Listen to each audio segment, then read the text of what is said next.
நான் கண்டுபிடித்து வடிவமைத்துள்ள இயற்கையோடு இணைந்த மனித வாழ்க்கை 2040க்கு பிறகு இந்த உலகத்தில் உள்ள மக்கள் அனைவரும் வாழப்போகிற இயற்கையோடு இணைந்த மனித வாழ்க்கையில் அவர்கள் வாழ்வதற்கேற்ற ஒரு ஊருக்கான வடிவமைப்பு எப்படி இருக்குன்னா, குடியிருப்பு பகுதியில் பார்த்திங்கன்னா ஒரு ஊர் முடியுது, அடுத்த ஊர் உடனே தொடங்குது.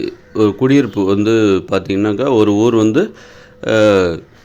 ஒரு ஊருக்கான எல்லை, அதன் பிறகு ஒரு இருவழிப்பாதை, ஒரு செல்கிற பாதை, ஒன்று வருகிற பாதை. ஒரு வழிப்பாதை என்பது 6 அடி அகலம் உடையது, அது செல்வதற்கான பாதை. அப்புறம் வருவதற்கான பாதை, அது ஒரு 6 அடி அகலம் உண்டது. அதுக்கப்புறம் ஒரு 20 அடி அகலம் கொண்ட ஒரு இடைவெளி, அந்த இடைவெளியில் 20 அடி அகலம், ஒரு 100 அடி நீளத்தில்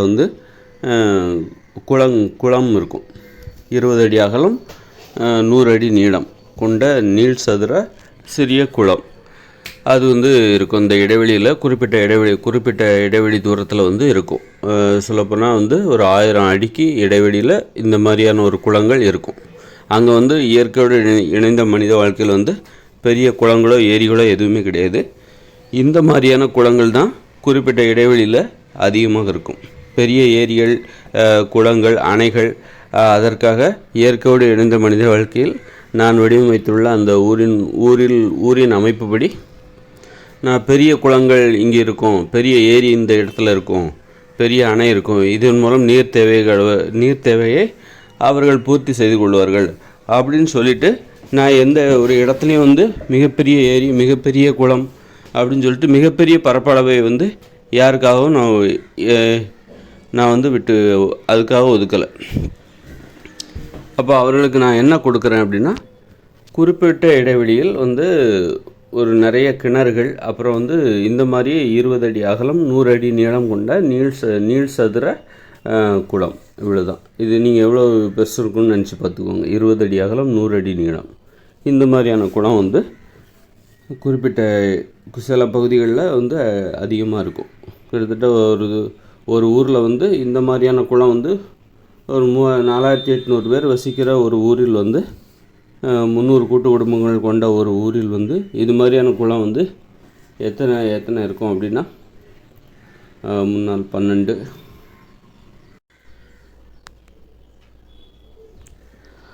இது போன்ற குளங்கள், 300 குளங்கள் ஒரு ஊரில் இருக்கும். இது போன்ற சிறிய குளங்கள் ஒரு 300 குளங்கள். ஒவ்வொரு தெருவிலையும் ஒரு 30 தெருவுகள் கொண்டது ஒரு ஊர் அப்படின்னா, ஒவ்வொரு தெருவிலையும் இது போன்ற ஒரு குளம் அதாவது 20 அடி அகலம், 100 அடி நீளம் என்கிற அளவுடைய சிறிய குளம் என்பது ஒவ்வொரு தெருவிலையும் 10 இருக்கும். அப்படி இருக்கும்போது 30 தெருவிலையும் 300 இருக்கும். 30 × 10 300 குளங்கள் இது போன்று இருக்கும். இதுவே ஒரு ஊர். அதுக்கப்புறம் நிறைய கிணறு இருக்கும். ஒவ்வொரு கூட்டு குடும்பத்திற்கும் 3 கிணறுகள் இருக்கும். அது 10 அடி அகலம், 20 அடி நீளம் கொண்டது. ஒவ்வொரு கூட்டு குடும்பத்துக்கும் அவர்களுடைய நீர் தேவையை அவர்கள் வீட்டு அருகிலேயே பூர்த்தி செய்து கொள்ள வேண்டும். அப்புறம் மழை நீரை சேமிப்பதற்கு இந்த கிணறுகள் உதவும். அது மாதிரி விவசாய நிலம், அது ஒவ்வொரு அங்கே 4800 பேர் மக்கள் இருப்பாங்க. ஒவ்வொருத்தருக்கும் 2 ஏக்கர் விளைநிலம். அந்த மக்கள் தொகை அவர்களுக்கு கூடவும் செய்யாது, குறைவும் செய்யாது. காரணம் 2 குழந்தைகளுக்கு மேல் பெற்றுக்கொள்ள மாட்டார்கள், அதற்கு குறைவாகவும் பெற்றுக்கொள்ள மாட்டார்கள். அதன் அடிப்படையில் அவர்களுடைய மக்கள் தொகை எப்போதுமே ஒரே மாதிரியாக இருக்கும். அதன் காரணமாக 4800 பேர் கொண்ட ஒரு கிராமத்தில் ஒவ்வொருவருக்கும் 2 ஏக்கர், ஒவ்வொரு 2 ஏக்கர் விளைநிலத்திலும் ஒரு கிணறு இருக்கும். ஒரு நீர்ப்பாசனத்துக்கு, அந்த விளைநிலத்துக்கு தேவையான நீர்ப்பாசனம் அந்த கிணறு இருக்கும். இதன் மூலம் அந்த விளைநிலத்திற்கு தேவையான நீரை அந்தந்த கிணற்றிலே பெறுவார்கள். ஒரு ஊரில் உள்ள அனைத்து குளங்களும் கிணறுகளும் கால்வாய்களோடு இணைக்கப்பட்டிருக்கும். அது மழைநீர் கால்வாய்களோடு இணைக்கப்பட்டிருக்கும். இது மழைநீர் சேகரிப்பதற்கு, மழை பெய்யும் பொழுது அந்த தண்ணீர் கால்வாய் வழியாக ஓடி அந்த கிணத்தை அடைந்து மழை நீரை சேகரிப்பதற்கு அது உதவும். இந்த மாதிரியான ஒரு அமைப்பு கொண்ட ஒரு ஊரில் நம்ம ஒரு ஊரின் எல்லை எப்படி இருக்கும் அப்படின்னா, இப்போ பார்த்திங்க, ஒரு ஊரோட எல்லை, அதாவது குடியிருப்பு பகுதி முடியுது.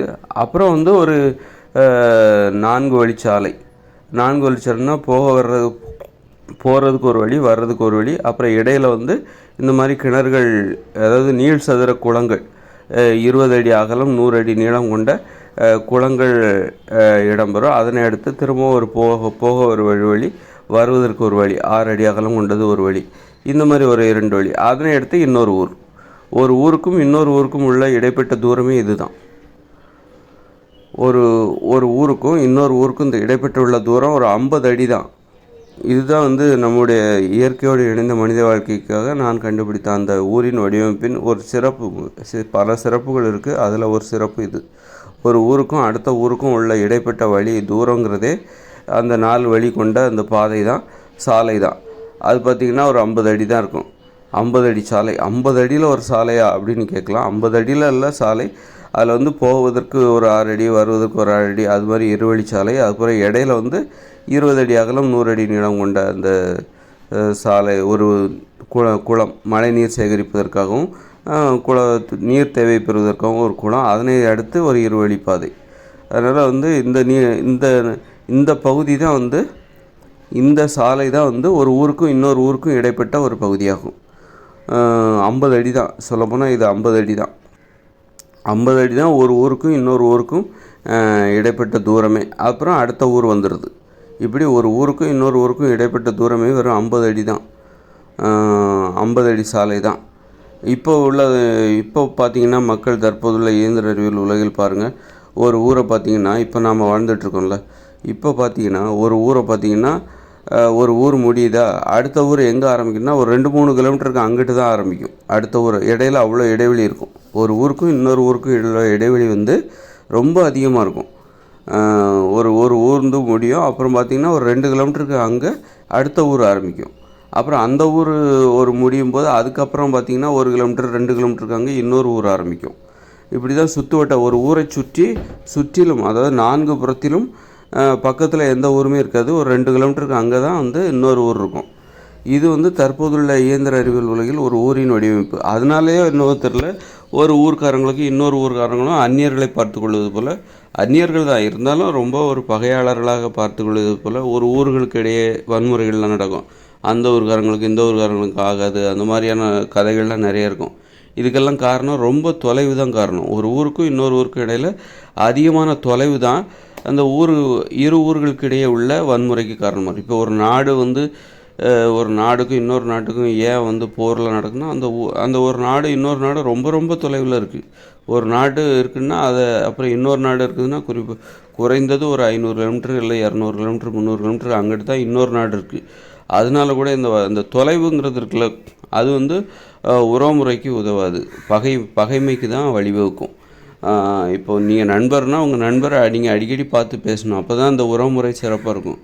அதுமாதிரி கணவன் மனைவினா அவங்க எப்போவும் ஒன்றா இருக்கணும். ஆனால் இப்போ பார்த்திங்கன்னா கணவன் பிழைப்புக்காக வெளிநாட்டுக்கோ வெளியூருக்கோ போயிடுறாரு. இப்படி உறவுமுறை ரொம்ப தொலைவில் இருக்கனால உறவுமுறை சிறப்பாக இருக்குது. உறவினர்கள் மிக தொலைவில் இருக்கிறார்கள். அதனால் அது உறவுமுறைக்கு ஏற்றதாக இல்லை.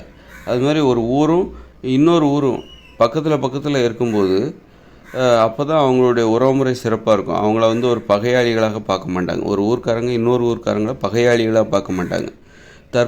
நாம் வாழ்ந்து கொண்டிருக்கிற தற்போதுள்ள இயந்திர அறிவியல் உலகில் ஒரு ஊருக்கும் இன்னொரு ஊருக்கும் பார்த்திங்கன்னா, நீங்கள் ஏதாவது ஒரு கிராமத்தை எடுத்துங்க, அப்புறம் அடுத்த ஒரு கிராமத்தை எடுத்து பார்த்திங்கன்னா இடையில ஒரு 1 கிலோமீட்டர் 2 கிலோமீட்டர் தொலைவாக இருக்கும்.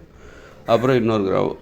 ஆக இது ரொம்ப இடைவெளி கொண்டது. அப்படி பார்க்கும்போது இப்போ நான் வடிவமைத்து கண்டுபிடித்துள்ள அந்த இயற்கையோடு இணைந்த மனித வாழ்க்கையில் ஒரு ஊருக்கும் இன்னொரு ஊருக்கும் இடைப்பட்ட தொலைவு இருக்குல்ல, அது ஒரு 50 அடி தான். அது ஒரு சாலை எவ்வளோ தான். அந்த சாலை தான் ஒரு ஊருக்கும் இடைப்பட்ட இடைவெளியின் அளவு. இந்த சாலை இரு ஊர்க்காரங்களுமே பயன்படுத்தி கொள்கிற அந்த சாலையாக இருக்கிறது. இப்போ நான் சொல்கிறது உங்களால் தெளிவாக புரிஞ்சிக்க முடியாது. அதற்கான வரைபடம் வரும்போது நீங்கள் இருந்தாலும் நான் அந்தந்த நேரத்தில் நான் அதை பதிவு பண்ணுறேன். உங்களுக்கு புரியாது அப்படிங்கிறது எனக்கு தெரியுது. நான் என்ன சொல்கிறேங்கிறது உங்களுக்கு புரிய வாய்ப்பு இல்லை.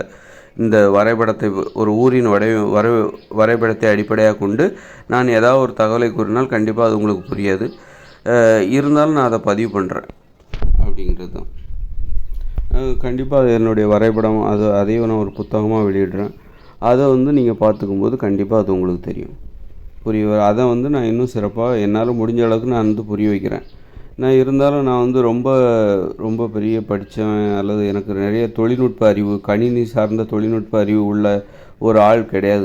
நான் ரொம்ப சாதாரண ஆள். அதனால தான் நான் வந்து மனித நிலையில் முழுமையடைந்ததுக்கே காரணம் வந்து நான் ரொம்ப எளிமையானவனாக இருக்கிறேன் இந்த இயந்திர அறிவியல் உலகில். அதனால தான் நான் தேர்வு செய்யப்பட்டுள்ளேன். மனித நிலையில் முழுமையடைவதற்காக நான் தேர்வு செய்யப்பட்டுள்ள காரணம் அதுதான் காரணம். அதனால் நான் வந்து இந்த இயந்திர அறிவியல் உலகில் ஒரு கணினி சார்ந்த ஒரு தொழில்நுட்ப அறிவு வந்து எனக்கு அந்த அளவுக்குலாம் கிடையாது. எனக்கு அந்த அளவுக்கு திறமையும் கிடையாது. அதனால் நான் வடிவமைத்துள்ள அந்த உரை உங்களுக்கு புரிகிற மாதிரி வெளிப்படுத்துறதுக்கு இந்த கணினி உதவியை என்னால் சரியாக பெற முடியவில்லை. நான் தனியாக உழைத்து கொண்டிருக்கிறேன் இதற்கான முயற்சியில். அப்படி இருக்கும்போது நான் ஒரு கூட்டாக உழைத்து கொண்டு பிறரது உதவியோடு இந்த செயலை செய்தால் இன்னும் சிறப்பாக இருந்திருக்கும். அதற்கான பொருளாதார வசதியும் இல்லை. நான் தனியாக இந்த முயற்சியை மேற்கொண்டிருக்கிறேன். அதனால் என்னால் முடிஞ்ச அளவுக்கு தான் இதை உங்கள்கிட்ட கொடுக்க முடியும். ஒருவேளை பிற்காலத்தில் யாராவது அது மாதிரியான உதவிகள் எனக்கு வந்து ஏதாவது ஒரு வகையில் என்னுடைய பொருளாதார நிலை சற்று உயரும்போது அப்படி உயர்வதற்கான வாய்ப்பு ஏதாவது ஏற்பட்டதுன்னா நான் என்னுடைய அந்த கண்டுபிடிப்பை இன்னும் புரிகிற மாதிரி உங்களுக்கு இந்த கணினி சார் தொழில்நுட்ப உதவியோடு அந்த திறமை படைத்தவர்களோடு உதவியோடு உங்களுக்கு இன்னும் தெளிவாக அந்த இயற்கையோடு இணைந்த மனித வாழ்க்கை 2040 பிறகு நாம் வாழப்போகிற அந்த இயற்கையோடு இணைந்த மனித வாழ்க்கைக்கு பொருத்தமான அந்த ஊரோட வடிவமைப்பு எப்படியெல்லாம் இருக்கும் என்கிறத உங்களுக்கு தெளிவாக புரிஞ்சுக்கிற மாதிரி நான் வெளிப்படுத்துவேன் கண்டிப்பாக.